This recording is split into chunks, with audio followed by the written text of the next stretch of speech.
বলে না না, তোমার স্বামী ইসমাইলকে জবাই দেওয়ার জন্য মিনা প্রান্তরে গিয়েছে। হাজেরা ডাক দিয়ে বলে লা উসাদ্দিকুকা কালামাকা, আমি তোমার কথা বিশ্বাস করি না। আন্না আবাহু ইউহিব্বু হুব্বান কাসীরান লা ইউমকিনুহু আন ইয়াযবাহু। আবার স্বপ্ন দেখে কে যেন বলে যায়, ইব্রাহিম আপনি আপনার প্রিয় বস্তুটাকে আল্লাহর রাস্তায় কুরবানি করে দেন। আপনার আমার পিতা ইব্রাহিম আলাইহিস সালাতু ওয়াস সালাম চিন্তায় পড়ে গেলেন, আহারে একদিন না, 2 দিন না, 3 দিন এখন স্বপ্ন দেখলাম 100 উট কুরবানি করলাম, তার মানে উট আমার কাছে দিল না। উনি চিন্তা করে দেখলেন পৃথিবীর সবচাইতে আমার কাছে প্রিয় আমার সন্তান ইসমাইল। একটু জোরে বলা যাবে কিনা মারহাবা? উনি চিন্তা করলেন the most dear to me is my son Ismail আলাইহিস সালাতু ওয়াস সালাম ইন দ্য ওয়ার্ল্ড। আল্লাহু আকবার বলেন। আল্লাহ তাআলা বললেন ফালাম্মা বালাগা মাআহু সা'য়া, যখন নাকি ইসমাইল একটু হাঁটতে শিখলেন, বাবার সাথে চলতে শিখলেন। তাফসীরের ভিতরে এসেছে কোন বর্ণনায় 6 বছর, কোন বর্ণনায় 8 বছর, কোন বর্ণনায় 11 বছর বয়স। তো আল্লাহ তাআলা বললেন পয়গম্বর খলিল ইসবাহ মা তুহিব্বু, স্যাক্রিফাইস লাভ ওয়ান্স, আপনি আপনার সবচাইতে প্রিয় জিনিসকে কুরবানি করে দেন। আল্লাহ স্বপ্ন দেখালেন ইব্রাহিম আলাইহিস সালাতু ওয়াস সালাম সকালবেলায় উঠে 100 উট আল্লাহর রাস্তায় কুরবানি দিয়ে দিলেন। দ্বিতীয় নাম্বার দিন আবার স্বপ্ন দেখলেন কে যেন বলে যায়, ইব্রাহিম আপনি আপনার প্রিয় জিনিস আল্লাহর রাস্তায় কুরবানি করে দেন। আপনার আমার পিতা পয়গম্বর ইব্রাহিম দ্বিতীয় দিন আবার 100 উট আল্লাহর রাস্তায় কুরবানি করে দিলেন। 3 নম্বর দিন আবার স্বপ্ন দেখে কে যেন বলে যায়, ইব্রাহিম আপনি আপনার প্রিয় বস্তুটাকে আল্লাহর রাস্তায় কুরবানি করে দেন। আপনার আমার পিতা ইব্রাহিম আলাইহিস সালাতু ওয়াস সালাম চিন্তায় পড়ে গেলেন, আহারে একদিন না, 2 দিন না, 3 দিন এখন স্বপ্ন দেখলাম 100 উট কুরবানি করলাম, তার মানে উট আমার কাছে দিল না। উনি চিন্তা করে দেখলেন পৃথিবীর সবচাইতে আমার কাছে প্রিয় আমার সন্তান ইসমাইল। একটু জোরে বলা যাবে কিনা মারহাবা? উনি চিন্তা করলেন the most dear to me is my son Ismail আলাইহিস সালাতু ওয়াস সালাম ইন দ্য ওয়ার্ল্ড। আল্লাহু আকবার বলেন। উনি বললেন যে না, সবচাইতে প্রিয় তো আমার সন্তান কলিজার টুকরা ইসমাইল। তাহলে নিশ্চয় আল্লাহ তাআলা আমাকে আদেশ করছেন যে খলিল আমার, আপনি আপনার সন্তান ইসমাইলকে কুরবানি করে দেন। উনি চলে গেলেন আম্মাজান হাজেরার কাছে, গিয়ে বললেন, হাজেরা ইসমাইলকে সাজায়া দাও, নতুন কাপড় পরায় দাও। কেন? আমরা ঘুরতে যাব, পাহাড়ে একটু ঘাস কাটতে যাব। তো হাজেরা আলাইহিস সালাতু ওয়াস সালাম বলতেছে, স্বামী ঘাস কাটতে যাবেন তো নতুন জামা কেন গায়ে দিবেন? অনেক দিন পরে আসছি, সন্তান বাবার সঙ্গে যাবে, একটা ভাব আছে না অন্যরকম। সবাই বলবে দেখো দেখো ইসমাইল সুন্দর কাপড় পরে বাবার সঙ্গে যাচ্ছে। সুবহানাল্লাহ বলেন। একটা কথা বলি, আমি বললাম যে আমি দৌলতপুরে যাব, এটা বুঝেন ভালো করে, কিন্তু আমার অন্তরের ভিতরে ইচ্ছা আমি দৌলতপুর থেকে আকাঙ্ক্ষা টাওয়ারের সামনে থেকে ডাকবাংলা যাব। প্রথমে আমি আকাঙ্ক্ষা টাওয়ারের সামনে দৌলতপুরে গেলাম, কথা বাস্তবায়ন করলাম। এরপরে আমি ডাকবাংলায় গেলাম, কথা মিথ্যা না সত্য? সত্য। তো প্রথমে বাবা ইব্রাহিম আলাইহিস সালাতু ওয়াস সালাম কথা রাখলেন, প্রথমে ইসমাইলকে নিয়ে পাহাড়ে গেলেন, ঘাস কাটলেন, কথা বাস্তবায়ন করলেন। এরপরে ইসমাইলকে কুরবানির জন্য, কুরবানির উদ্দেশ্যে মিনা প্রান্তরে রওনা করলেন। সুবহানাল্লাহ বলেন। মিস্টার ইবলিস চিন্তা করলো কি চমৎকার, আল্লাহর বান্দা এত সুন্দর করে আল্লাহর হুকুম পালন করবে, আমি থাকতে তো এটা বরদাস্ত করা যায় না। মিস্টার ইবলিস দৌড়ায় গেছে আম্মাজান হাজেরার কাছে, গিয়া বলে, আম্মাজান মাগো একটু পানি খাওয়াও। ও মা, তোমার সঙ্গে একটু স্পেশাল কথা আছে। হাজরা আলাইহিস সালাতু ওয়াস সালাম তাকায় দেখলেন, গায়ে জুব্বা, লম্বা দাড়ি দেখে তো মনে হয় আল্লাহর ওলি। আসলে ওলি নাকি শয়তান? শয়তান ডাক দেয়া বলে, হাজরা আতালামিনা আন্না যাওজাকি আইনা ইয়াযহাবু বিওয়ালাদি। হাজরা, জানো কি তোমার স্বামী ইসমাইলকে নিয়ে কোথায় গেছে? বলে, কেন? আমার স্বামী ইসমাইলকে নিয়ে ঘাস কাটার জন্য পাহাড়ে গিয়েছে। বলে, না না, তোমার স্বামী ইসমাইলকে জবাই দেওয়ার জন্য মিনা প্রান্তরে গিয়েছে। হাজরা ডাক দিয়ে বলে, লা উসাদ্দিকুকা কালামাকা, আমি তোমার কথা বিশ্বাস করি না। আন্না আবাহু ইউহিব্বু হুব্বান কাসীরান লা ইউমকিনুহু আন ইয়াযবাহু। আল্লাহু আকবার বলেন। আল্লাহু আকবার। হযরতে হাজরা নাকি বলে, ওর বাবা ওকে প্রচন্ড ভালোবাসে, নিজের জীবনের চাইতে ইসমাইলকে ভালোবাসে। আর ওর বাবা ইসমাইলকে কুরবানি করবে, এটা কোশ্চিনকালে ও সম্ভাবনা। ইট ইজ নট পসিবল, এটা হতে পারে, এটা অসম্ভব। শয়তান মিস্টার ইবলিস চিন্তা করলো, হাসা কথাটা বলেই দিই। বলতেছে, আরে হাজেরা, তুমি কি জানো আল্লাহ তোমার স্বামীকে আদেশ করেছে? বলে, আল্লাহ আদেশ করেছে, এটা কি সত্য? বলে, হ্যাঁ, শুধু সত্য না, 100% সত্য। বলে, মালিক যদি আদেশ করে থাকে, তোমার সমস্যাটা কোথায়? Where is your problem? তোর সমস্যাটা কোথায়?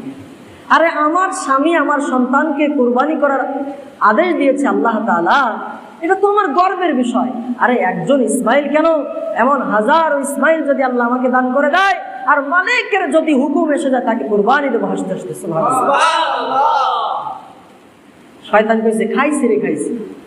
স্বামী যেমন স্ত্রীও তেমন, এখানে কাজ হবে না। চলে গেছে ছোট্ট বাচ্চা, কোমলমতি বাচ্চা ইসমাইলের কাছে চলে গেছে। ইসমাইলের কাছে চলে গিয়েছে। চলে যাওয়ার পরে বলতেছে, বাবা এদিকে আসো। ওদিকে ইব্রাহিম আলাইহিস সালাতু ওয়াস সালাম ঘাস কাটতেছে। তুমি কি জানো তোমার বাবা তোমাকে কোথায় নিয়ে যাচ্ছে? বলে, না তো। তোমার বাবা আজকে তোমাকে জবাই দিয়ে দেবে। বলে, এটা তো আমি বিশ্বাস করি না, কারণ আমার বাবা তো আমাকে প্রচন্ড ভালোবাসে, এটা আমি বিশ্বাস করি না। বলে, তুমি বিশ্বাস করো না? মালিক তোমার বাবাকে আদেশ করেছে। দেখেন, बाप का बेटा सिपाही का घोड़ा, कुछ ना हो तो थोड़ा थोड़ा, कुछ ना हो तो थोड़ा थोड़ा। बाप যেমন বেটাও তেমন হয়েছে, সন্তানও তেমন। ইসমাইল আলাইহিস সালাতু ওয়াস সালাম ডাক দিয়ে বলে, আল্লাহ আমার আব্বাকে আদেশ করেছে, এটা সত্য কিনা? বলে, হ্যাঁ সত্য। বলে, যদি আল্লাহ আদেশ করে থাকে, আমি ইসমাইল আমার বাবাকে সহযোগিতা করব, যাতে দ্রুত আমার আব্বা জান আল্লাহ পাকের হুকুম পালন করে আমি সন্তানকে দ্রুত জবাইয়ের ব্যবস্থা করে। সুবহানাল্লাহ। যাতে আমার বাবা আমাকে দ্রুত জবাইয়ের ব্যবস্থা করে দেয়, এজন্য আমি সর্বোচ্চ চেষ্টা করব। শয়তান বলছে, হাই হাই সর্বনাশ, যত স্ক্রিপ্ট আমি তৈরি করেছিলাম সব স্ক্রিপ্ট এখন মিস্টেক হয়ে গেছে। যাই দেখি ইব্রাহিমকে একটু ধোকা দেওয়া যায় কিনা। যাই ইব্রাহিমের কাছে যাই। তো আব্বাজান ইব্রাহিমের কাছে গিয়েছে, তো ইব্রাহিমের কাছে তিনবার ধোকা দেওয়ার জন্য গিয়েছে। আব্বাজান তিনবার 321টা পাথর নিক্ষেপ করেছে। মালিকের কাছে এত পছন্দ হয়েছে, মালিক বলে, যত হাজি হজ করার জন্য যাইবে মিনা প্রান্তরে 21টা পাথর তাদেরকে মারতে হবে। সুবহানাল্লাহ। এরপরে লম্বা ইতিহাস, প্রিপারেশন নিচ্ছে, ছুরি ধার দিচ্ছে। এখন উনি তো জবাই দিয়ে দিবেন। জবাই করার আগে সন্তানের মনোভাব কি একটু জানতে চাচ্ছে। সন্তানের মনোভাব কি? আমি তো তাকে জবাই দিয়ে দিব, তো সন্তান এই ব্যাপারে কি বলতে চায়? এই যে বাবা এবং বেটার ভিতরে একটু কথোপকথন আল্লাহ তাআলা কোরআনুল কারীমের ভিতরে সূরাতুস সাফফাত আয়াত নাম্বার 102 আল্লাহ উঠায় দিলেন। সুবহানাল্লাহ। আল্লাহ রাব্বুল আলামিন বলেন, ফালাম্মা বালাগা মা'হুস সা'য়া ক্বালা ইয়া বুনাইয়া ইন্নী আরা ফিল মানাম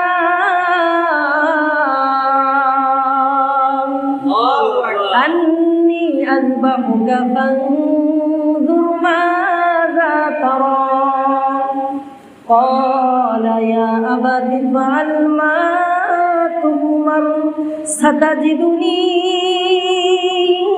إن شاء الله الله أكبر আব্বা জান ইব্রাহিম ডাক দিয়ে বলে, সন্তান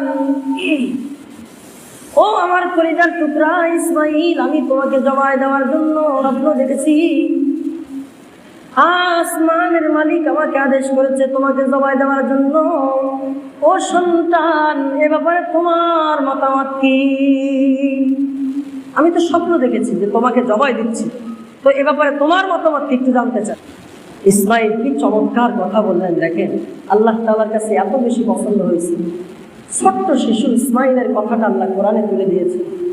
যত মানুষ কিয়ামত পর্যন্ত কোরআনের আয়াত তেলাওয়াত করবে, তো মালিক প্রত্যেকের আমল নামায় প্রতিটা অক্ষরের বিনিময়ে 10 থেকে 70 নেকি দান করবে। সুবহানাল্লাহ।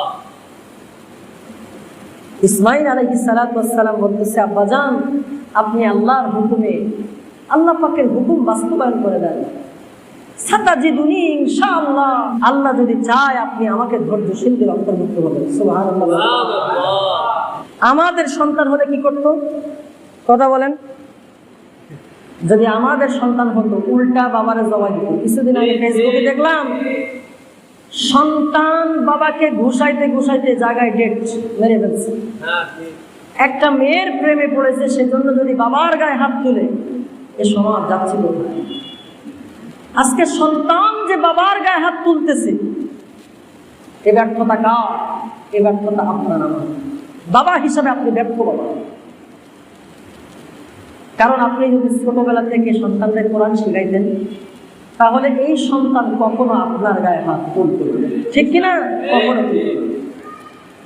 দেখেন, ইসমাইল থেকে আমাদের শেখার বিষয় আছে। ইসমাইল আলাইহিস সালাতু ওয়াস সালাম আম্মাজান হাজেরার কাছ থেকে 2টা জিনিস শিখেছিলেন। কয়টা জিনিস কথা বলেন? 2টা। নাম্বার 1 হচ্ছে তাওহীদের বাণী, আল্লাহ পাকের তাওহীদ একত্ববাদের বাণী শিখেছিলেন। 2 নাম্বার হচ্ছে কিভাবে পিতামাতার সঙ্গে সুন্দর ব্যবহার করতে হবে, এটা শিখেছিলেন। আল্লাহু আকবার বলেন। সন্তানকে যদি আপনি কোরআনের শিক্ষা দেন, কোরআনের শিক্ষা দেন, এই সন্তান আপনাকে বৃদ্ধ বয়সে কখনো বৃদ্ধাশ্রমে পাঠাবে না। Teach your children the Holy Quran. The Holy Quran teach your children everything more. চিল্লায়ে আল্লাহ বলেন আল্লাহু আকবার। আপনি আপনার সন্তানকে যদি কোরআনের শিক্ষা দিতে পারেন, এই কোরআন আপনার সন্তানকে গোটা বিশ্ব শিক্ষা দিবে। সুবহানাল্লাহ। তো যে কথা বলতেছিলাম, ইব্রাহিম আলাইহিস সালাতু ওয়াস সালাম, মনে আছে তো? ইসমাইলকে বলতেছে, বাবা আমি তো তোমাকে স্বপ্ন দেখেছি জবাই করতেছি, তো what is your decision about this, এ ব্যাপারে তোমার সিদ্ধান্ত কি? তো সন্তান বলল, বাবা সাতাজিদুনি ইনশাআল্লাহ মা'আস সাবিরিন, আপনি আমাকে জবাই দিয়ে দেন, আল্লাহ যদি চায় তাহলে আপনি আমাকে ধৈর্যশীলদের অন্তর্ভুক্ত হবেন। সুবহানাল্লাহ। জবাই করার পূর্বে ইসমাইল ইব্রাহিম আলাইহিস সালাতু ওয়াস সালামকে ডাক দিয়ে বলে, আব্বা জান জবাই করার পূর্বে আমি আপনাকে কয়েকটা কথা বলে যাই। 1 নম্বর কথা, আব্বা জান আপনি যখন আমার গলায় ছুরি চালাবেন, আমি তো মানুষ, মানুষ মাত্র আমার কষ্ট হতে পারে। আব্বা জান হুজুর আমি শুনেছি মৃত্যুর যন্ত্রণা অনেক বড় কঠিন। আপনি যখন আমার গলার মধ্যে ছুরি চালাইবেন, আপনার ছুরিটা একটু ধার দিয়ে দিবেন যাতে আমার মৃত্যু যন্ত্রণা কম হয়। 2 নম্বর, আব্বা জান আপনি যখন আমাকে জবার জন্য শোয়াবেন, মেহেরবানি করে আপনি আমার হাত পাগুলো ভালো করে বেঁধে নেবেন। বলে, কেন বাবা? যখন আপনি আমার গলায় জবার জন্য ছুরি চালাবেন, আমি মৃত্যু যন্ত্রণার কারণে ছটফট ছটফট করব, আমার পায়ের আঘাত আপনার গায়ে লাগতে পারে গো। আব্বা জান আমি চাই না মৃত্যুর পূর্বে আমার পায়ের আঘাত আমার বাবার গায়ে লাগুক। আব্বা জান 3 নম্বর কথা আপনাকে বলে যায়, যখন নাকি আপনি আমাকে জবাইয়ের জন্য শোয়াবেন, আমার চেহারাটা মেহেরবানি করে আপনি একটা গর্তের মধ্যে শোয়া দিবেন। আব্বা জান হুজুর, আপনি আপনার চোখে একটা কালো কাপড় বেঁধে নিবেন। বলে কেন বাবা? কারণ তুমি যখন আমাকে জবাইয়ের জন্য আমার গলায় ছুরি চালাবেন আব্বা জান, যখন নাকি আমার চোখে চোখ পড়বে আপনার মনে হবে আমি আপনার সন্তান, তখন আপনার অন্তরের মধ্যে সন্তানের মায়া আসার কারণে আল্লাহর হুকুম পালন করতে দেরি হবে। এজন্য আব্বা জান, আপনি যখন আমার গলায় ছুরি চালাবেন, আপনি অবশ্যই আপনার চোখে কালো পর্দা বেঁধে নিবেন। 4 নম্বর, আব্বা জান, আমাকে জবাই করে যখন আপনি আমার মার কাছে ফিরে যাবেন, মেহেরবানি করে আমার রক্ত মাখা কাপড়গুলো আমার মার কাছে নিয়ে যাবেন। কারণ আমি আসার সময় আমার মার কাছ থেকে বিদায় নিয়ে আসতে পারি নাই। আব্বা জান হুজুর, অন্তত আমার মা আমার রক্ত মাখা কাপড়টা দেখে যেন একটু সান্ত্বনা পায়। আব্বা জান হুজুর, মেহেরবানি করে আপনি আপনার ছুরি ধার দিয়া নেন। আল্লাহু আকবার বলেন। ইব্রাহিম আলাইহিস সালাতু ওয়াস সালাম 8 বছরের বালক, 11 বছরের বালক ইসমাইলকে বুকে জড়ায়া কাঁদতেছে, বাবা এই মুহূর্তের ভিতরে তোমার মতো সাহায্যকারী আমি আর কাউকে পাবো না, এত মালিকের অর্ডার। ইসমাইল যদি বলতো না আমাকে জবাই করা যাবে না, তোমার পক্ষে অনেকটা অসম্ভব হয়ে যেত। তো ইব্রাহিম আলাইহিস সালাতু ওয়াস সালাম যখন নাকি জবাইয়ের জন্য বিসমিল্লাহ আল্লাহু আকবার বলবেন, রাওয়ায়াতের মধ্যে আসছে আসমান জমিনের ফেরেশতারাও আল্লাহর দরবারে কাঁদতেছে আর ডাক দেয়া বলতেছে, মালিক গো, দুনিয়ার মধ্যে সব হচ্ছেটা কি? বাবা তার সন্তানের গলার মধ্যে ছুরি চালায়, রব্বুল আলামিন এগুলো তো মেনে নেওয়া যায় না, বুকটা ফেটে যায়। আপনার আমার মালিক ডাক দেয়া বলে, ফেরেশতা তোরাই না বলছিলাম মানুষ বানানোর দরকার নাই, তাকায়া দেখ এই মানুষ আমারে কত ভালোবাসে, এই মানুষ আমারে কতটা আমার মোহাব্বত করে, তাকায়া দেখ। বাপ সন্তানের গলায় ছুরি চালায়া হলেও মালিকের হুকুম পালন করতে চায়। একটু জোরে বলা যাবে কিনা আল্লাহু আকবার? তাকায়া দেখ, এই ফেরেশতারা তোরা আমারে বলেছিলিস মালিক আমরা তো আপনার প্রশংসা করি, মানুষ বানানোর দরকার নাই। আরে মানুষ তো আমাকে এত ভালোবাসে যে সন্তানের গলায় বাবা ছুরি চালায়, কিন্তু মালিকের ওয়ার্ডার অমান্য করে। আপনার আমার পিতা ইব্রাহিম আলাইহিস সালাতু ওয়াস সালাম যখন শোয়া দিবেন, বিসমিল্লাহ আল্লাহু আকবার বলে ছুরি চালাবেন, আসমানের মালিক ডাক দিয়া বলে, জিবরিল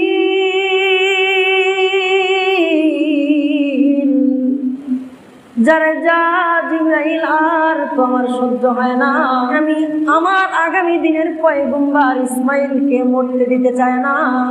যারে যা জিবরিল, ওই যে জান্নাতের মধ্যে একটা পশু 40 বছর জান্নাতি ঘাস খেয়ে হৃষ্টপুষ্ট হয়েছে, ওই জন্তুটা খলিলের তরবারির নিচে রাইখা আমার ইসমাইল রে ওইখান থেকে টান দিয়া সরায়া দে। সুবহানাল্লাহ। জিবরিল আর দেরি করলেন না, যেমন সুইচ চাপ দিলে সঙ্গে সঙ্গে কারেন্ট চলে যায়, তো জিবরিল আলাইহিস সালাতু ওয়াস সালাম মুহূর্তের মধ্যে 1 সেকেন্ডের ভিতরে জান্নাতি সেই দুম্বা এনে পশু এনে ইসমাইল খলিলুল্লাহ তরবারির নিচে শোয়া ইসমাইলকে টান দিয়া ওখান থেকে সরাই দিছে। যখন বিসমিল্লাহি আল্লাহু আকবার বলে ছুরি চালাইছে, যখন গরম রক্ত হাতে লাগছে, আল্লাহু আকবার আল্লাহু আকবার, চোখ খুলে দেখে, ইয়া আল্লাহ এ কি? এ তো আমার সন্তান ইসমাইল না, এ তো দেখি একটা জন্তু কুরবানি হয়ে গেছে। পাশে তাকায় দেখে জিবরিল আমিন আলাইহিস সালাতু ওয়াস সালাম আর ইসমাইল মুস্কি মুস্কি একটা পাথরের উপরে বসে আছে। সুবহানাল্লাহ। পাথরের উপরে বসে মুসকি মুসকি আসতেছে। কিন্তু বলেন তো দেখি, খলিলে ইব্রাহিম থেমে যাওয়ার মানুষ, খলিল কি খালি খালি খলিল হয়েছে? তো আবার চেষ্টা করবেন জবাই দেওয়ার জন্য, যাতে আর জবাই না দেয়। এজন্য আল্লাহ রাব্বুল আলামিন সঙ্গে সঙ্গে ওহী পাঠিয়ে দিলেন। আল্লাহ তাআলা আসমান থেকে আওয়াজ সৃষ্টি করলেন, ওয়ানাদাইনাহু আইয়া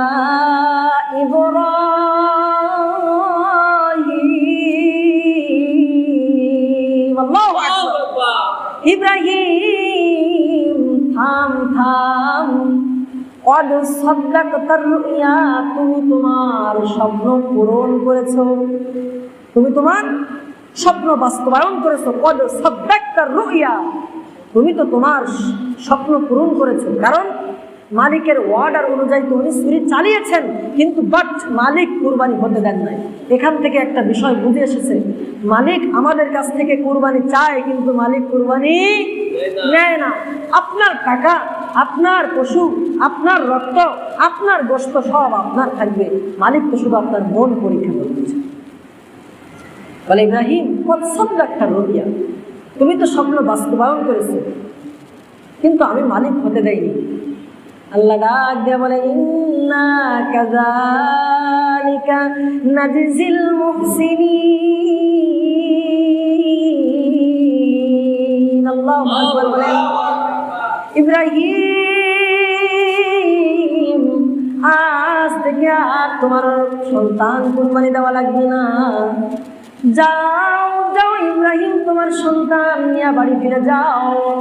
আর এই দুম্বার কারণে, জান্নাতি পশুর কারণে 10, 11, 12 যাদের নাকি সামর্থ্য আছে, আমি আল্লাহ কিয়ামত পর্যন্ত প্রতিটা মুসলমানের উপরে কুরবানি ওয়াজিব করে দিলাম। একটু জোরে বলা যাবে কিনা সুবহানাল্লাহ? 10, 11, 12 এই 3 দিন যদি কারোর নিসাব পরিমাণ সম্পদ থেকে থাকে, তো শরিয়াত বলে তার উপরে কুরবানি ওয়াজিব, তার উপরে কুরবানি ওয়াজিব। তো কুরবানি ওয়াজিব কাদের উপরে এটা জানার দরকার আছে না নাই? কুরবানি ওয়াজিব হচ্ছে সুস্থ মস্তিষ্কের অধিকারী, প্রাপ্ত বয়স্ক মুসলিম এবং মুকিমদের উপরে আল্লাহ রাব্বুল আলামিন কুরবানিকে ওয়াজিব করে দিয়েছে। কোনো পাগলের উপরে কুরবানি ওয়াজিব নয়, যদিও পাগলের ব্যাংকের ভিতরে কোটি কোটি টাকা থাকে। দেখেন, আপনার ছোট বাচ্চা কিন্তু সে সম্পদশালী, তো তার পক্ষ থেকে আপনি তার সম্পদ থেকে কুরবানি করতে পারবেন না, এটা শরিয়াত আপনাকে অনুমতি দেয়নি। কারণ কোনো বাচ্চা নাবালেগের উপরে কুরবানি ওয়াজিব না, অমুসলিমদের উপরে কুরবানি ওয়াজিব না। আল্লাহ তাআলা আমাদেরকে বুঝবার তৌফিক দান করুন। নিসাব পরিমাণ মালের মালিক হতে হবে। তো বলতেছিলাম যাকাতের নিসাব, খুব খেয়াল করেন, যাকাতের নিসাব আর কুরবানির নিসাব কিন্তু এক না। যাকাতের নিসাব পুরা 1 বছর আপনার কাছে থাকতে হবে, এরপরে আপনার উপরে যাকাত ওয়াজিব, যাকাত ফরজ। কিন্তু কুরবানির নিসাব 10, 11, 12 এই 3 দিনের মধ্যে যে কোনো সময় যদি আপনার কাছে নিসাব পরিমাণ মালের মাল থাকে, তাহলে আপনার উপরে কুরবানি ওয়াজিব। এই 3 দিনে যদি আপনি কুরবানি না করতে পারেন কোনো কারণবশত, তাহলে কুরবানির দিনগুলো চলে যাওয়ার পরে আপনি স্বাভাবিক মাঝারি পর্যায়ের একটা ছাগল বা ভেড়া কিনে আপনি আল্লাহর রাস্তায় সদকা করে দিবেন জীবিত অবস্থায়। আল্লাহ তাআলা আমাদেরকে বুঝবার তৌফিক দান করুন। দেখেন, নিসাব জিনিসটা আমরা জানি জমির উপরে কখনো যাকাত আসে না, তবে প্রয়োজনের অতিরিক্ত যদি জমি থাকে, ওই জমির উপরে কিন্তু আপনার কুরবানি ওয়াজিব। আপনার 8 বিঘা 10 বিঘা জায়গা আছে, 8 বিঘা জায়গার অর্জিত সম্পদ থেকে 8 বিঘা জায়গার ফসল এবং আয় থেকে আপনার ফ্যামিলি পুরা বছরের খরচ চলে যায়। 2 বিঘা জমি আপনার অতিরিক্ত, তাহলে এই অতিরিক্ত 2 বিঘা সম্পত্তির উপরে আপনার কুরবানি দিতে হবে, কুরবানি ওয়াজিব। আপনার 2টা ফ্ল্যাট আছে, একটা ফ্ল্যাট আপনি ব্যবহার করেন, আরেকটা ফ্ল্যাট আপনার লাগে না, প্রয়োজনের অতিরিক্ত, তাহলে ওই ফ্ল্যাটের মূল্যের উপরে আপনার কুরবানি ওয়াজিব। আল্লাহ তাআলা আমাদের প্রত্যেককে বোঝার তৌফিক দান করুন। যেহেতু হুজুর এখন কুরবানির সময় মাসালা আলোচনা করবেন, বেশি আলোচনা করব না। তো আমাদের এই